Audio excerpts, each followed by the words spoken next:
Yes, Red Zone TV kwoli webale kubanga okyagoberera yonna gy'osinzira okubanga gy'otulabira kyokola kya mutawaana nnyo gwa kyatambula n'omukutu ogwa Red Zone TV ate naba kubanga osubscribinga nyongera okujjukiza nga bulijjo kkirira wansi olaba ekigambo subscribe kikwatako kwata kade aka notification ate kabeere nga kakujjukiza obutamiisinga nsonga yonna. Kakati waliwo activities ez'ekibiina ekya National Unity Platform ezigenda mu maaso mu bitundu by'eggwanga ebyenjawulo muno nga mulimu okuwandiisa bamemba baabwe abapya, mulimu okubeera nga bategeka kye bayita countrywide tour n'ebintu ebirala ebyefaananyizako bwe bityo. Kati mbadde mpitaayita n'engwa ku nsasage egenda mu maaso ndowooza sayidi z'erubaga n'enjagala mbeere nga ate njikutuusaako omubaka amanyiddwa nga Honorable Abubeka Kawalya ayina ebintu byali mu kwasaganya n'abantu be abasayiriza erubaga, ayina ebintu byali mu kubanga abagabira, naye abannayuganda bangi babadde beebuuza lwaki bikoma mu Kampala mokka, lwaki bikoma mu Central mokka, naye ekyo si kyekituleese okubanga tukuwa updates zino. Kati kkiriza nsooke nkulage kino then oluvannyuma nzije ate tubeere nga tweyongerayo okunnyonnyola ensonga eno. Gwatanaba kubanga osubscribinga kikole kirira nsawo olaba ekigambo subscribe kikwateko kwata kadeka notification ojja kuba tomisinga nsonga yonna. Kakuyambako okujjukiza nti Red Zone TV tutaddeyo olwono nobeera omu kwabo abasooka okumanya, sooka obiwulirize nzije tubeere nga ate tweyongerayo.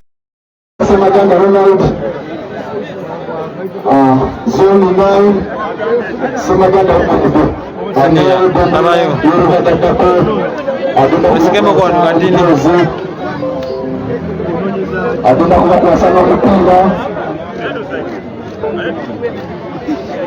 adunda kubakwasa n'omupiira,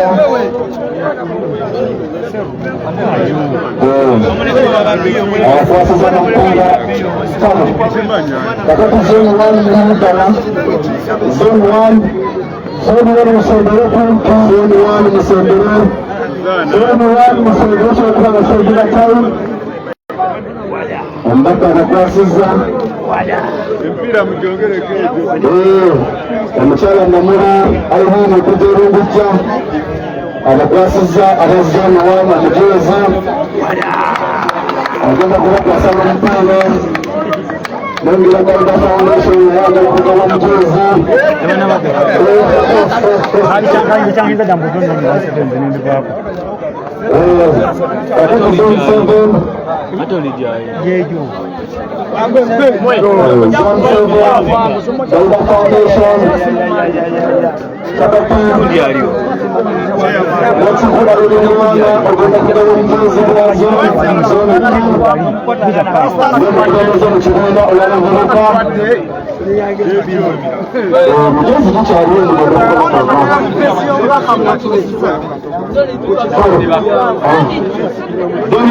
empira emulala nakikula mumwana agenda kwasa zone 2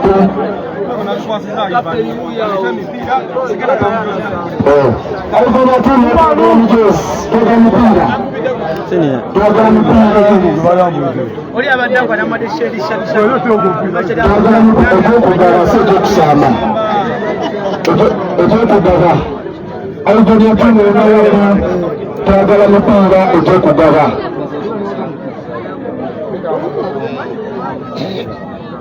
Alban Atwini kakati twalise zone 2 ojangula bakwasa omujeezi zone 2.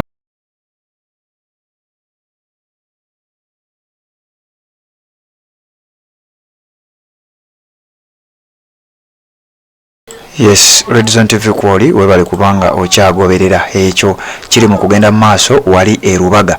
Simanyi oba ebigambo bivaayo bulungi nnyo naye ndooze badde network nga etusumbuwa naye ngenda gezaako okulaba nga wakiri tubisobola okuba nga tubijjayo obiwulire bulungi nnyo. Honorable Abubeka Kawalya ayina byali mu kugabira abantu be mu constituency gy'akiikirira emanyiddwa nga Lubaga North. Kandabe oba bikyatambula bulungi tubeere nga ate tweyongerayo.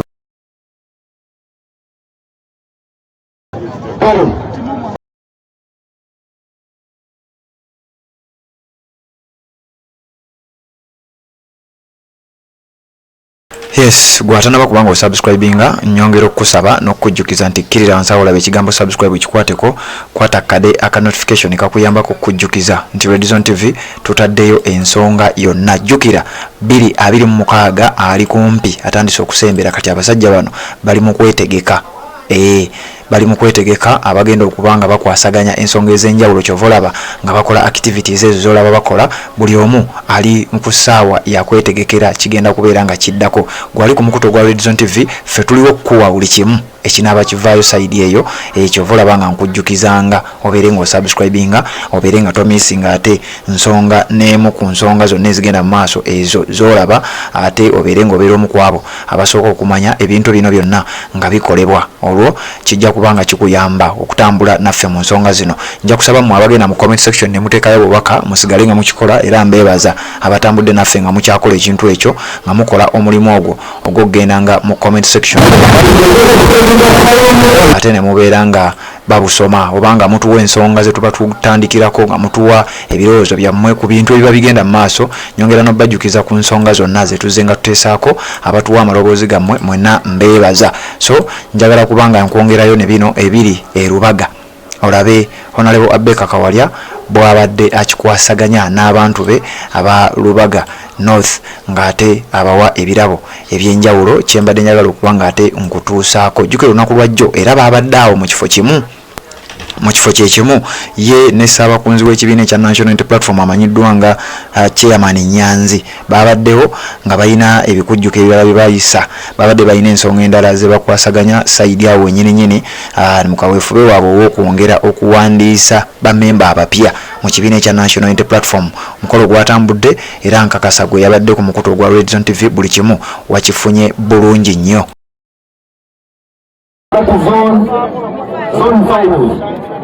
Omukulu Magegere Aruna yagenda kulasa zone 5 omubaka wa Kiloga West.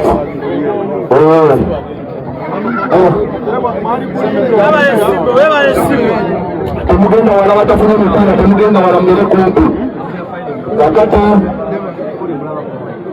kansala wenagulagala sifuku mudozi gwengaba Faiz ogenda ku motoka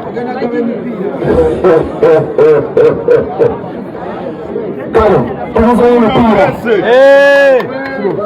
Sibo alina Sibo tulina bupiira Sibo kale kasi mu kaseera kano nja kusaba tuweeyo obudde butono tuweereze ku bakulembeze baffe mu dakiika nnyo olukalina tugende mu second half. Ajja kusaba Chairman Jordan Jangu kulasa mpira sentero ya kulasiana mu kibiina na okwembaka abagolokero abatayakuŋŋaanya. Ansoni yanzanyo people power, our power, people power, NUP everywhere, NUP kunga nakulabye kunga lunguja kunga namemba kuli kunga Kasumi kunga Lulia kunga Rete kunga jagenda kunga basi mulanyawo okusooka njagala okwebaza omubaka era mukuteekateeka omupiira guno wabulijjo ono omubaka waffe bane tumukubire mu ngalo kubanga omubaka bino abikola buli kaseera tofaanana mu bulungi mu mipiira gino. Ekisooka tubeera balamu, ekyokubiri tusobola okumanyagana n'okusemberegana. Mukimanyi bulungi ndi dikiteeta kati enkola gye yateekawo tagyatuukiriza kukuŋŋaana. So tujja mu mupiira nga guno bwezi n'okufiirwa oyo mukka we twasigaza okusongalo azze kwegata n'omubaka okulaba nga tutwala mu maaso omupiira guno. Waliwo kansala Nakikwaleni eri kansala Tupi, waliwo mwamiziwa kansala Tupi, wabeerawo mwanyinaze Namuli okubeera Ongujja naye kansala Tupi, wabeerawo lodi kansala Tupi nawokulabye Ongujja ne Namirembe Bakuli. Misa omu yekka alina erya Misa ku kyalo kwasula Misa nawokulabye tebonalisanze okulaba. Aliwo lodi kansala waffe Rita Nakubulwa okuva Kasuli ne Nakulabye Kasuli ne Lubya. Birinawo Mukulu Dauda Foundation nayagala kwa kansala eyo naye bali kansala tubiirwa kuba tanaba kujja bulungi kuntegeeza naye nga nze mbulira abe nga ajja nawo omukansala waffe